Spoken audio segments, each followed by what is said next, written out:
मेरा नाम है यतेंद्र। एक बार फिर आप सभी का स्वागत करता हूं मेरे इस यूट्यूब चैनल गवर्नमेंट जॉब्स में। दोस्तों, अभी तक जिसने भी चैनल को सब्सक्राइब नहीं किया है तो प्लीज़ सब्सक्राइब कर लें, लाइक करें, इस वीडियो को शेयर करें। ऐसे ही कई सारे वीडियोस गवर्नमेंट जॉब से रिलेटेड, फोर्स से रिलेटेड आते रहेंगे। आपका कोई भी अगर सवाल होता है तो आप कमेंट बॉक्स में ज़रूर उसको डालिएगा, मैं आपके सारे सवालों के जवाब दूंगा। दोस्तों, जैसा कि कई लोगों ने मुझसे पूछा है कि सर कुछ बताइए पुलिस मेडिकल के बारे में, तो ये वीडियो खासतौर पर उन्हीं के लिए है। उत्तर प्रदेश पुलिस की जैसे कि रनिंग समाप्त होने पे आ गई है, हालांकि कई लोगों को अभी भी बुलाया गया है, उनका भी बाद में मेडिकल होगा। तो कई लोगों को डाउट रहते हैं, मुझे भी था जब मेरी ज्वाइनिंग से पहले, कि पुलिस मेडिकल में क्या क्या होगा क्या नहीं होगा। तो वो डाउट इस वीडियो में आपके सारे क्लियर हो जाएंगे। जो बेसिक सी इन्फॉर्मेशन है मेडिकल के बारे में वो आपको मैं दे देता हूँ। चलिए शुरू करते हैं। दोस्तों, किसी भी फोर्स के मेडिकल के लिए सबसे पहले तो आपको कोई बड़ी बीमारी नहीं होनी चाहिए। बड़ी बीमारी से मेरा मतलब है जैसे कि टीबी हो गया, ब्लड प्रेशर हो गया, शुगर हो गया, कैंसर इत्यादि। अगर ये बीमारी है फिर तो आपको सवाल ही नहीं उठता है। चलिए, तो अब आ जाते हैं हम मुख्य मुद्दे पर कि मेडिकल में क्या क्या होता है। मेडिकल की शुरुआत हम करते हैं हाइट से। हालांकि उत्तर प्रदेश पुलिस में हाइट और चेस्ट हो चुका है, लेकिन ये भी मेडिकल का ही विषय है। इस वीडियो में भी ये मैं बता देता हूँ। दोस्तों, आपकी जो हाइट है वो जो भर्ती बोर्ड द्वारा निर्धारित की गई है वो वहाँ पे मेडिकल में टेस्ट होगी आपकी। जैसे कि सामान्यतः अभी ज़्यादातर राज्यों में 168 सेंटीमीटर, पुलिस वगैरह के लिए कई जगह 170 सेंटीमीटर भी है। इससे ज़्यादा मुझे नहीं लगता कि कहीं और हाइट है। तो दोस्तों, आपकी हाइट जो है वो वहाँ पे टेस्ट की जाएगी। हाइट जो है वो आपकी वही रहेगी, इसके लिए कोई ऑप्शन नहीं है, कोई सॉल्यूशन नहीं है इसका। आपकी जो हाइट है वो रहेगी। इसके बाद आपका चेस्ट आ जाता है। तो चेस्ट के लिए दोस्तों आपका नॉर्मली सेंटीमीटर्स में आपका चेस्ट नापा जाएगा। जैसे कि ज़्यादातर भर्तियों में 80 चेस्ट रखा गया है तो 80 आपका चेस्ट नापा जाएगा। इसके बाद 5 सेंटीमीटर का फुलाव सभी भर्तियों के लिए निर्धारित है। तो आपका अगर सीना कम है और आपका फुलाव नहीं होता है, अगर आप किसी भर्ती की तैयारी कर रहे हैं, तो दोस्तों इसके लिए सबसे बेहतरीन है कि आप पुशअप्स लगाइए और रनिंग कीजिएगा। आपका चेस्ट अपने आप फूल भी जाएगा और नॉर्मली भी आपका चेस्ट निकल जाएगा। इसके बाद मैं आपको दोस्तों बता देता हूँ नेक्स्ट आपके आँखों के बारे में।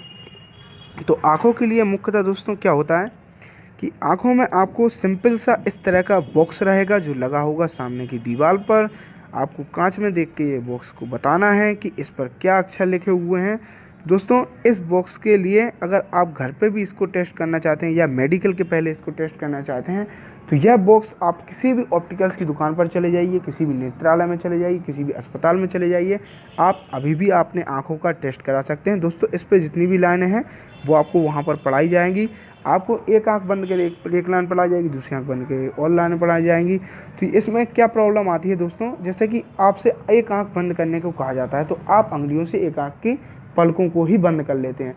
आपको पलकें बंद नहीं करना है, आपको सिंपल अपनी गद्दी को रखना है और आँख की पलकें गद्दी के अंदर खुली होनी चाहिए। क्यों खुली होनी चाहिए?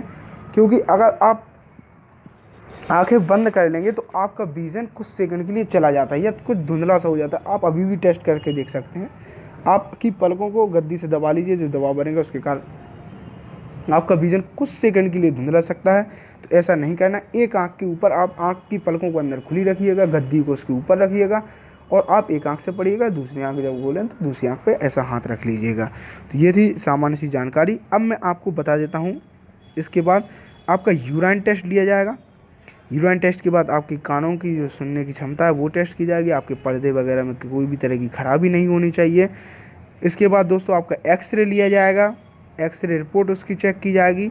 अब मैं आपको बता देता हूँ दो मुख्य प्रॉब्लम, फ्लैट फीट और नॉकनीस, जो कि काफ़ी अभ्यर्थियों में रनिंग निकालने के बाद अभी भी होंगी और यही वजह बनती है आपको लास्ट टाइम पे भर्ती से बाहर निकालने की, जो आपके लिए बहुत दुखदाई होती है। जी हाँ दोस्तों, अब मैं बात कर लेता हूँ फ्लैट फीट के बारे में। फ्लैट फीट का नाम से ही साफ स्पष्ट होता है समतल पैर, यानी कि इसको चेक करने के लिए मैं आपको बता देता हूँ। देखिए, फ्लैट फीट का निशान इस तरह का होता है और जो सही पैर हैं वो इस तरह से होते हैं। ये आप कैसे चेक करेंगे? आपको करना क्या है कि एक किसी भी तरह की स्याही लीजिए, किसी भी कलर की स्याही लीजिए, उसको अपने पैरों में पूरी तरह से लगाइएगा। पैरों में लगाने के बाद उसको एक कपड़े से साफ़ कीजिएगा। साफ़ का मतलब पूरा साफ़ नहीं कि जो, और एक आप ब्लैंक पेपर लीजिएगा, ब्लैंक पेपर पे आप अपना पैर रखिएगा। आप जब पैर रखेंगे तो इस तरह का अगर निशान आता है, आपके पैर का चिन्ह इस तरह से बनता है, तो आपका फ्लैट फीट है, आप भर्ती प्रक्रिया से बाहर हो सकते हैं। अगर आपके पैरों का निशान इस तरह से आता है तो आपके पैर बिल्कुल स्वस्थ हैं। और नीचे देख सकते हैं पैरों में इस तरह का गैप रहेगा। आप ज़मीन पर जब अपने पैर रखेंगे तो इस तरह से गैप आपको दिखाई देगा। तो ये स्वस्थ पैर हैं और ये फ्लैट फीट है। फ्लैट फीट में आपका पैर पूरा ज़मीन से चिपका हुआ होगा, किसी तरह का कोई गैप नहीं होगा। एक और पिक्चर के माध्यम से मैं आपको समझा देता हूँ। फ्लैट फीट में एड़ियाँ हल्की सी तिरछी खिसकी हुई नज़र आती हैं, जबकि नॉर्मल पैरों में यह बिल्कुल सीधी होती है। नॉर्मल फीट में आप देख सकते हैं नीचे वाले चित्र में साफ साफ जो लाइन बनी है, ऐसा गैप आपको होना चाहिए। जबकि फ्लैट फीट में देख रहे हैं आप, ये ज़मीन का जो दर्शाया गया है डॉट डॉट से, यह पूरा पैर ज़मीन पर रखा हुआ है। फ्लैट फीट का ऊपर भी एक चिन्ह बताया गया है इस तरह से, जबकि जो नॉर्मल फीट है वो कटा हुआ होता है। ऐसी सेफ उसकी होती है। अब मैं आपको बता देता हूँ नॉकनीस के बारे में। नॉकनीस का दोस्तों सीधा सा मतलब है इसको आप कैसे चेक कर सकते हैं मैं बता देता हूँ। आपको पंजों से पंजे मिलाइए, एड़ी से एड़ी मिलाइए, बिल्कुल सीधे खड़े रहिएगा।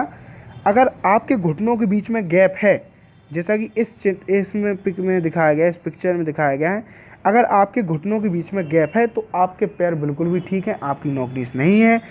अगर आपके पैर के घुटने पंजे से पंजा और एड़ी से एड़ी सावधान की स्थिति में खड़े होने के बाद भी अगर आपके घुटने टच हो जाते हैं तो आपकी नॉकनीस है। इसको यह दिक्कत भी आपको भर्ती प्रक्रिया से बाहर कर सकती है।